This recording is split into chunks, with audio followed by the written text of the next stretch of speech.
Cette relation a enrichi l'Europe, mais n'a pas enrichi l'Afrique. Le président du Ghana, Nana Akufo-Addo, a délivré un discours qui a laissé Emmanuel Macron sans voix. Et pour le découvrir, il te suffit de regarder ça. Je pense que les choses qui nous ont amenés ici aujourd'hui nous en disent long sur le développement de notre continent africain. Je commence par dire que la place de la diaspora, le statut des personnes vivant dans la diaspora, de la diaspora africaine, est intimement lié à ce qui se passe sur le continent.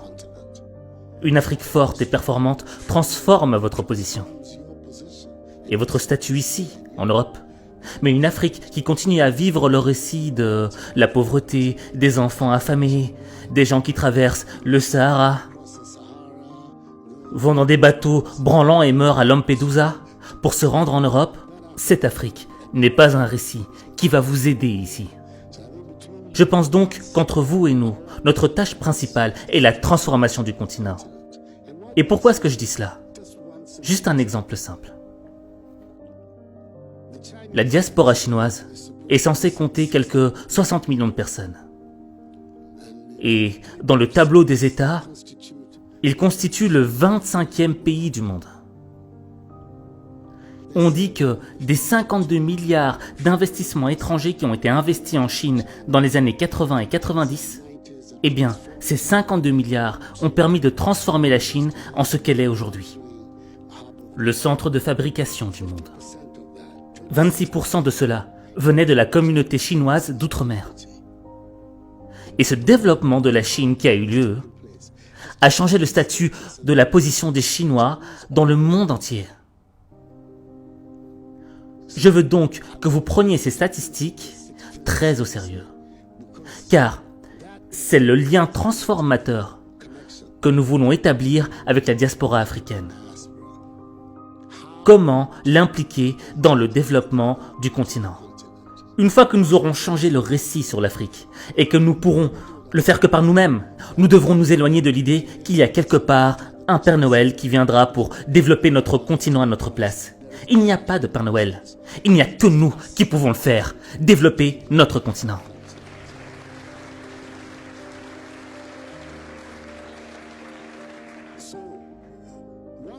Donc, une fois que cette mentalité sera nôtre et que nous devrons le faire nous-mêmes, nos relations avec les autres deviendront d'autant plus structurées et ponctuelles que nous le voudrons. Nos relations avec la France, avec l'Europe, nos relations avec l'Europe sont naturelles. Vous regardez la géographie du monde. L'Afrique et l'Europe sont des partenaires naturels. Il y a cette petite bande d'eau de la Méditerranée qui nous sépare, c'est tout. Donc, quand vous regardez cela et que vous regardez aussi l'histoire qui s'est déroulée entre l'Afrique et l'Europe, c'est une relation naturelle et une alliance naturelle, mais une relation qui doit être différente de la relation que nous avons eue précédemment. Pourquoi est-ce que je dis ça? Cette relation a enrichi l'Europe, mais n'a pas enrichi l'Afrique. Nous devons donc changer cette dynamique. Et nous pouvons le faire qu'en prenant les mesures appropriées pour notre avenir.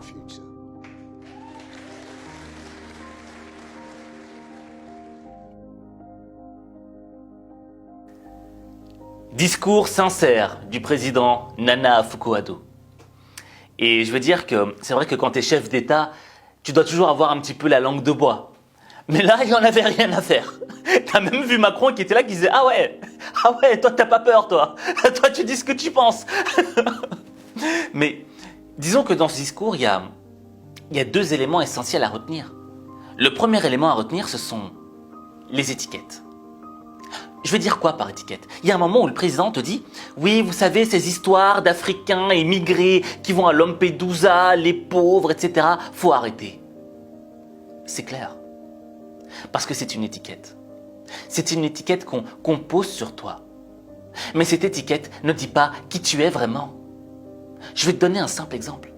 Moi, je me rappelle, on me disait souvent « Mais oh, Tu es un pauvre jeune des quartiers défavorisés, jeune issu de l'immigration, de parents immigrés. Oh, pauvre petit.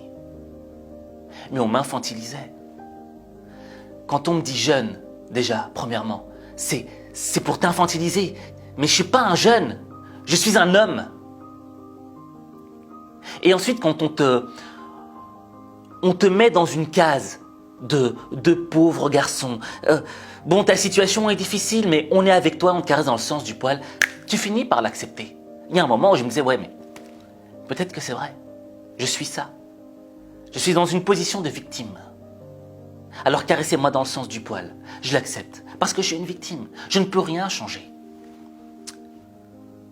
Mais c'est pas ça la vie. Les plus grands personnages de ce monde, ce sont des gens qui ont retiré toutes les étiquettes qu'ils avaient sur eux et qui ont décidé d'être la personne qu'ils devaient être. Je vais te donner un simple exemple. Gengis Khan, l'empereur mongol, alias Temujin. À un moment de sa vie, il a été esclave. Mais est-ce qu'on a retenu le fait qu'il a été esclave? Non. On a juste retenu le fait que c'était un des plus grands empereurs de tous les temps, qui a conquis un empire 3 fois plus grand que celui de Napoléon. Parlons de Napoléon. Napoléon. Est-ce qu'on a retenu le fait que c'était un jeune Corse qui était issu d'une famille qui n'était pas si riche que ça et qui avait du mal à parler le français, à maîtriser la langue française? Non. Qu'est-ce qu'on a retenu de Napoléon? Empereur de France. Mohamed Ali. Est-ce qu'on a retenu le fait que c'était un pauvre homme afro-américain qui était victime de la ségrégation? Non. On a retenu de cet homme-là que c'était un champion qui ne se soumettait pas. Steve Jobs. Je ne sais pas si vous le savez, mais Steve Jobs, c'est un Syrien, c'est un Arabe. Le père de Steve Jobs était un immigré syrien qui est arrivé aux États-Unis. Et Steve Jobs a été amené vers une famille d'accueil américaine. Est-ce que c'est ça qu'on a retenu de Steve Jobs? Non. Parce que Steve Jobs le savait que son père, son vrai père biologique était syrien. Mais il ne l'a jamais dit. De son vivant, il ne l'a jamais dit. Pourquoi? Parce qu'il ne voulait pas qu'on pose d'étiquette sur lui. Il voulait être la personne qu'il devait être. L'un des plus grands entrepreneurs de tous les temps. Et tu vois, dans ce monde, on va tout le temps chercher à te poser une étiquette sur toi. Parce que les gens ne savent pas te définir, parce que les gens ne savent pas qui tu es vraiment. Et c'est tellement plus simple de poser une étiquette que d'aller chercher en profondeur qui est la personne. Mais ça, on ne peut pas en vouloir au monde. D'accord? C'est pas le job du monde de découvrir qui on est vraiment. C'est notre job. C'est ton job de découvrir la vraie personne que tu es, les vrais talents, les vraies beautés cachées, les trésors qui sont enfouis au plus profond de toi-même. Donc ça, pour moi, c'est le premier des éléments. Découvrir qui tu es vraiment et te débarrasser de toutes ces étiquettes qu'on pose sur toi et qui ne te représentent pas vraiment. Le deuxième élément à retenir du discours du président Nana Akufo-Addo, c'est le fait qu'il n'y aura pas de Père Noël qui va descendre et qui va te donner les trucs comme ça et qui va t'aider facilement, tu vois. Moi, j'ai souvent eu cette tendance à croire qu'un jour, mais on a tous eu cette tendance à croire un jour, que tu rencontrerais peut-être un milliardaire et qui te dirait « Toi, tu m'as l'air d'avoir du talent. Allez, tiens, 1 million d'euros. Vas-y, monte ton entreprise, fais ton projet, je crois en toi. » Ça n'existe pas. Tu sais, dans cette vie, le problème c'est quoi? C'est que parfois on en a marre parce que on fait face au rejet. Je me souviens, lors de mes études d'ingénieur, j'étais constamment face au rejet. Lorsque je devais trouver un stage, les gens ne voulaient pas de moi, ils me rejetaient. Pourtant, le stage, c'est quoi? Je travaille gratuitement pour toi. Je disais, monsieur, je vais travailler gratuitement pour vous, acceptez-moi. Non, je crois pas, non. Je crois pas que je te veux. Tu vois? Alors, je peux te dire que pour chercher un job, ensuite, c'était encore pire. Tu vois? Alors, tu prends ce qui vient parce que tu dois manger. Tu dois payer un loyer. Tu te soumets. C'est ça le problème du rejet.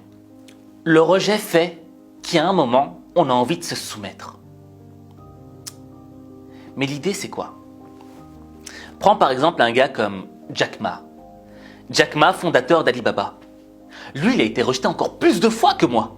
Tu vois? Il a été rejeté du KFC. Le mec, le KFC ne voulait pas de lui. Et pourtant, il est devenu l'un des hommes les plus riches du monde, milliardaire, en fondant Alibaba. Qu'est-ce qui s'est passé? Quel a été le switch dans le fond? Bien, c'est simple. Jack Ma a décidé de prendre son destin en main. Parce que peut-être que son destin, c'était pas de travailler au KFC. Et imagine-toi s'il avait travaillé au KFC. Est-ce qu'il serait devenu ce qu'il est devenu aujourd'hui? Non, absolument pas. Et toute l'idée de la vie, elle est là. Je pense que nous devons être des hommes et des femmes libres qui décident de prendre leur destin en main. Et quand tu décides d'être ça, de te dépouiller de toutes les étiquettes et de te dire non, non, non, non, non, non, je ne suis pas ce que vous désignez. Je suis un homme, une femme libre qui a décidé de prendre son destin en main et qui ira prendre ce qu'il mérite. Là, ta vie change.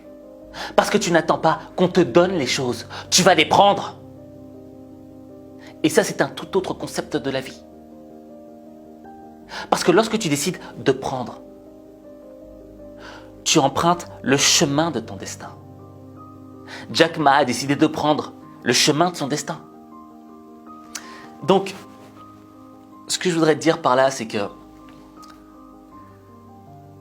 dans le fond, et je le répète constamment,